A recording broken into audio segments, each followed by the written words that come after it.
Hi, പുതിയൊരു വീഡിയോയിലേക്ക് സ്വാഗതം. ഇന്നലെ ഹൈറിച്ചോളികളെ സംബന്ധിച്ചിടത്തോളം വളരെ സന്തോഷകരമായ ഒരു ദിവസമായിരുന്നു.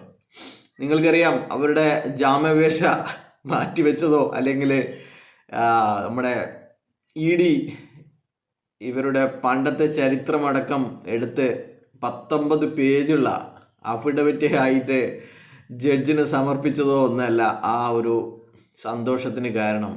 ഇവരുടെയൊക്കെ പോരാളിയായ അയൂബ് ഖാൻ നല്ല ഒരു വെളുപ്പിക്കുന്ന ഒരു വീഡിയോ ഇട്ടിട്ടുണ്ട്. അപ്പോൾ അതിൽ എല്ലാവരും ഭയങ്കര സന്തോഷത്തിലാണ്. ഇവർ ഇനി ആരും നമ്മുടെ ഇത് തട്ടിപ്പാണെന്ന് ഉറച്ച് വിശ്വസിച്ചവർ പോലും കേസിന് പോവാത്ത രീതിയിലുള്ള വെളുപ്പിക്കലാണ്. അല്ലെങ്കിൽ ലീഡർമാർക്ക് ഒരു പോയിന്റുകൾ ഇത് ആണ് നമ്മുടെ വൈറ്റ് വാഷ് താരം അയൂബ് ഖാൻ കൊടുത്തിരിക്കുന്നത്. അപ്പോൾ അയൂബ് ഖാൻ്റെ വീഡിയോ ഒറ്റവാക്ക് പറഞ്ഞാൽ നീചമായ പ്രവൃത്തിയാണ്, വളച്ചൊടിക്കലാണ് എന്ന് വേണമെങ്കിൽ പറയാൻ പറ്റും അയൂബ് ഖാന്. അപ്പോൾ ഇവൻ പറയുന്നത് നമ്മുടെ പണം ഒരു തരത്തിലും നഷ്ടപ്പെട്ടിട്ടില്ല, നമ്മുടെ സർക്കാർ നമ്മുടെ പണം നഷ്ടപ്പെടാതിരിക്കാൻ വേണ്ടിയിട്ടാണ് ഈ കമ്പനിയുടെ ആസ്തികൾ അറ്റാച്ച് ചെയ്തിരിക്കുന്നത്, പ്രൊവിഷണൽ അറ്റാച്ച്മെൻറ്റ് നടത്തിയിരിക്കുന്നത്. നമ്മുടെ പണം എവിടെയും പോവാതിരിക്കാൻ വേണ്ടിയിട്ട് നമ്മുടെ സർക്കാർ ചെയ്തതാണ് എന്നാണ്. അങ്ങനെ പറയുമ്പോൾ നമ്മൾ എതിരായിട്ട് കാണേണ്ടത് നിങ്ങളുടെ തന്നെ കമ്പനിയെയാണ്. അപ്പോൾ കമ്പനി എന്തോ തെറ്റ് ചെയ്തു എന്നുള്ള കാര്യമാണ്. അപ്പോൾ അങ്ങനെ പറഞ്ഞ് ആ രീതിയിൽ നിങ്ങളെ സമാധാനിപ്പിച്ചുകൊണ്ട്, പണം നഷ്ടപ്പെട്ടവരെ സമാധാനിപ്പിച്ചുകൊണ്ട് ഇവൻ പറയുന്നത് നമ്മുടെ കമ്പനി, നമ്മുടെ സർക്കാർ ശരിയായ തീരുമാനം എടുത്തിട്ടുണ്ട്, ഈ അക്കൗണ്ടുകളൊക്കെ ഫ്രീസ് ചെയ്തുകൊണ്ട് നിങ്ങളുടെ പണം എവിടെയും പോയിട്ടില്ല എന്നാണ്. രണ്ടാമതായി ഇവൻ നേരെ അവിടെ നിന്ന് വളച്ചൊടിക്കുന്നത് കമ്പനി നിയമ പോരാട്ടത്തിന് ഇറങ്ങിയിരിക്കുന്നു എന്നാണ്. അതാണ് ഭയങ്കര കോമഡിയാണ്. നിനക്ക് എങ്ങനെ സമ്മതിക്കുന്നു അയൂബ് ഖാനെ?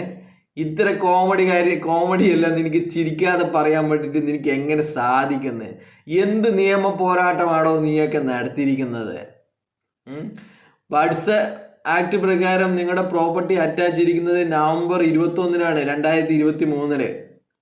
അന്ന് രാത്രി തന്നെ നിങ്ങൾക്ക് അറിഞ്ഞിട്ടുണ്ടാവും നിങ്ങളുടെ പ്രോപ്പർട്ടിയൊക്കെ അറ്റാച്ച് ചെയ്തിട്ടുണ്ട് എന്നുള്ള കാര്യം. എന്നിട്ട് പിന്നെയും 14 ദിവസത്തിന് ശേഷമാണ് നിങ്ങളുടെ കമ്പനി ഹൈക്കോടതിയിൽ ഒരു അപ്പീൽ കൊടുക്കുന്നത്. അപ്പീൽ കണ്ടപാടന്നെ ജഡ്ജി പറഞ്ഞതാണ്, മോനെ ഇത് ഇവിടെയല്ല പോകേണ്ടത്, നീ തൃശ്ശൂരാണ് പോകേണ്ടത് എന്ന്. എന്നിട്ട് തൃശ്ശൂർ പോവാതെ, ഡെസിഗ്നേറ്റഡ് കോർട്ടിൽ പോവാതെ എന്ത് നിയമ പോരാട്ടമാണോ നിങ്ങൾ നടത്തുന്നത്? എന്നിട്ട് കോടതി തന്നെ നിങ്ങളെ കളിയാക്കിക്കൊണ്ട് 10 ദിവസത്തെ ഒരു ഇൻട്രീം ഓർഡർ ഉണ്ടായിരുന്നു. ഒരിക്കലും നടപ്പിലാക്കാൻ സാധിക്കാത്ത, നമ്മുടെ എന്താ പറയുക, പണ്ടൊക്കെ ചില ആൾക്കാരെ പറയാറില്ലേ, എന്താണ്, വെയിലും മഴയും പോയിട്ടാകുമ്പോൾ നിനക്ക് കല്യാണം കഴിച്ചു തരാമെന്നൊക്കെ ഏതെങ്കിലും വട്ട് കേസിനോട് പറയുന്ന പോലെയാണ്, നിനക്ക് വെയിലും മഴയും പോയിട്ടാകുമ്പോൾ നിനക്ക് കല്യാണം കഴിച്ചു തരാമെന്ന്. അതുപോലെയുള്ള ഓർഡറാണ് നമ്മുടെ ഹൈക്കോടതി ഇവരെ പറ്റിക്കാൻ വേണ്ടിയിട്ട് ഉണ്ടാക്കി കൊടുത്തിരിക്കുന്നത്. എന്താണ് ഡേ ടു ഡേ ആക്ടിവിറ്റീസ് എന്നുള്ള ഒരു നിർവചിക്കാതെ, ഇവർ നിർവചിത്തനത്തിന് നിൽക്കാതെ ആ ഓർഡറും വാങ്ങി വരികയാണ് ഉണ്ടായത്. അപ്പോൾ ആ ഓർഡർ വാങ്ങി വന്നപ്പോൾ തന്നെ ബാങ്കുകൾ ഓടിച്ചു വിട്ടു എന്നുള്ളത് വേറെ കാര്യം. അതിനുശേഷം അതേ സമയം തന്നെ ജില്ലാ കലക്ടർ നിങ്ങളുടെ ആസ്തി വിവരങ്ങളൊക്കെ ഡെസിഗ്നേറ്റഡ് കോർട്ടിന് സമർപ്പിക്കുകയും ഇത് പെർമനൻ്റ് അറ്റാച്ച്മെൻറ്റ് ചെയ്യണമെന്ന് പറഞ്ഞിട്ടുണ്ട് എന്നുള്ള കാര്യം നിങ്ങൾ മറന്നു പോകരുത്. ഒരു കമ്പനിയുടെ ആസ്തികൾ പ്രൊവിഷണൽ അറ്റാച്ച്മെൻറ്റ് നടത്തി കഴിഞ്ഞു കഴിഞ്ഞാൽ 60 ദിവസത്തിനിടയ്ക്ക് അത് പെർമനൻ്റ് അറ്റാച്ച്മെൻറ്റിനുള്ള അപേക്ഷ സമർപ്പിക്കണം എന്നാണ് നിയമം. ആ അപേക്ഷ 150 ദിവസത്തിനിടയ്ക്ക് കോടതി തീർപ്പാക്കണം.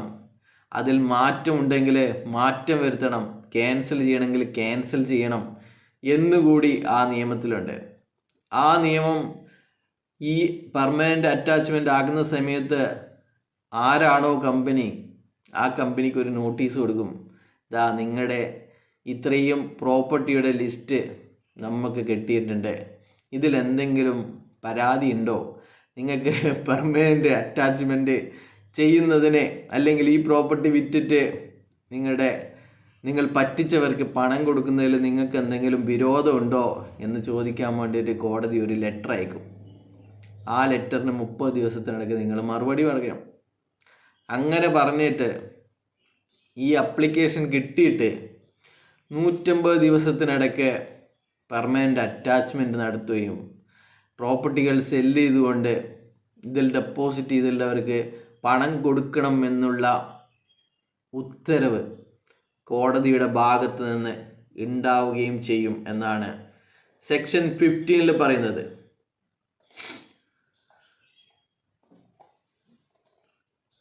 അപ്പോൾ സെക്ഷൻ 15 5ഉം 6ഉം സബ് സെക്ഷനിൽ എടുത്ത് വായിച്ചു നോക്കിക്കഴിഞ്ഞാൽ മനസ്സിലാവുന്ന കാര്യമേ ഉള്ളൂ. പിന്നെ ഇവൻ വളച്ചൊടിക്കുന്ന വേറെ ഒരു കാര്യം എന്ന് പറയുന്നത് കമ്പനി ബാൻ ചെയ്യണമെന്നാണ്. എന്താണ്, എവിടെയാണോ നീ ഇതൊക്കെ വായിച്ചിരിക്കുന്നത്? കമ്പനി ബ്ലാക്ക് ലിസ്റ്റ് ചെയ്യണം, ബാൻ ചെയ്യണം, എന്നാൽ മാത്രമേ കമ്പനിക്ക് അപകടം ഉണ്ടാവൂല്ല എന്ന്. അപ്പോൾ ഇങ്ങനെ കോടതി ഒരു നോട്ടീസ് അയക്കും, നിങ്ങളുടെ പ്രോപ്പർട്ടിയുടെ ലിസ്റ്റ് നമ്മൾക്കുണ്ട്, ഇത് നിങ്ങൾക്ക് നമ്മൾ പെർമനൻ്റ് അറ്റാച്ച്മെൻറ്റ് ചെയ്യാൻ പോവുകയാണ്, ഇതിലെന്തെങ്കിലും ബോധിപ്പിക്കാനുണ്ടെങ്കിൽ ബോധിപ്പിക്കാൻ നിങ്ങൾ തയ്യാറാവണം എന്ന് പറഞ്ഞില്ല. അതേ സമയത്താണ് ഇവൻ പറഞ്ഞ പോലെ ഭൂകമ്പം വന്നാൽ നമ്മൾ എന്താണ് ചെയ്യുക? നമ്മൾ ഇവിടെയുള്ള സ്വത്തുക്കൾ എടുത്തിട്ട്, അലമാരയിലുള്ള സ്വത്ത് എടുത്തിട്ട് നമ്മൾ ഓടുവാണോ ചെയ്യുക, അല്ലെങ്കിൽ നമ്മുടെ ജീവനും കൊണ്ട് ഓടുവാണോ ചെയ്യുക? അത്തരത്തിലുള്ള ഓട്ടമാണ് EDയെ കണ്ടിട്ട് നമ്മുടെ മുതലാളിയും മുതലാളിച്ചിയും കൂടെ ഓടുന്നത് എന്ന് എനിക്കും അറിയാം, നിങ്ങൾക്കും അറിയാം, എല്ലാവർക്കും അറിയാം. അപ്പോൾ പ്രോപ്പർട്ടി വിൽക്കുന്നതിൽ നിങ്ങൾക്ക് എന്തെങ്കിലും, പ്രോപ്പർട്ടി പെർമനൻ്റ് അറ്റാച്ച്മെൻറ്റ് ചെയ്യുന്നതിൽ നിങ്ങൾക്ക് എന്തെങ്കിലും പരാതി ഉണ്ടോ എന്നുള്ള മറുപടിക്കൊന്നും ഇവർ മറുപടി പറയാൻ ചോദ്യത്തിനൊന്നും ഇവർ മറുപടി പറയാൻ നിൽക്കില്ല. ഇവർ ആകെ കൊടുത്തിരിക്കുന്നത് നമ്മളെ അറസ്റ്റ് ചെയ്യരുത് എന്ന് പറഞ്ഞിട്ടുള്ള ബെയിൽ അപ്ലിക്കേഷനാണ്. അല്ലാതെ കമ്പനി തുറന്ന് പ്രവർത്തിക്കാനുള്ള, അല്ലെങ്കിൽ ഇത് കമ്പനി ബഡ്സ് പരിധിയിൽ വരികയില്ല എന്ന് ഇവർ പറഞ്ഞുകൊണ്ടിരിക്കുന്ന കാര്യങ്ങളൊന്നും ബോധിപ്പിക്കാനല്ല ഇവർ ശ്രമിച്ചുകൊണ്ടിരിക്കുന്നത്. ഇവരുടെ തടി സംരക്ഷിക്കാനുള്ള നീക്കങ്ങളാണ് ഇവർ ചെയ്തുകൊണ്ടിരിക്കുന്നത് എന്ന് എൻ്റെ നല്ലവരായ ആൾക്കാർ മനസ്സിലാക്കുക. പിന്നെ ഇവൻ പറഞ്ഞുകൊണ്ടിരിക്കുന്നത് നിർബന്ധിച്ചിട്ടല്ല, സ്വമേധയാണ് ആൾക്കാർ ഈ തട്ടിപ്പ് കമ്പനിയിൽ പണം നിക്ഷേപിച്ചതെന്ന് കാണുക. ഇതൊക്കെ നീയൊക്കെ ആരെയാണ് മനസ്സിലാപ്പിക്കാൻ ശ്രമിക്കുന്നത്? നിരന്തരം പ്രലോഭിപ്പിച്ചും മോഹിപ്പിച്ചും പലതും ഇല്ലാത്തത് കാണിച്ചുമാണല്ലോ നിങ്ങളെ ആൾക്കാർ ഇവരെ പറ്റിച്ചത്, പട്ടിണി പാവങ്ങളെ പറ്റിച്ചത്. ഇങ്ങനെയൊക്കെ ചെയ്താണ് നിരന്തരം പ്രലോഭിപ്പിച്ച്, ഇല്ലാത്ത കാര്യങ്ങൾ പെരുപ്പിച്ച് കാണിച്ച്, നിരന്തരം സൂം മീറ്റിങ്ങുകൾ നടത്തി, വാട്സപ്പ് ഗ്രൂപ്പുകളിൽ ഇത്തരത്തിലുള്ള കാര്യങ്ങൾ പറഞ്ഞുകൊണ്ടാണ് നിങ്ങളൊക്കെ പറ്റിച്ചത്.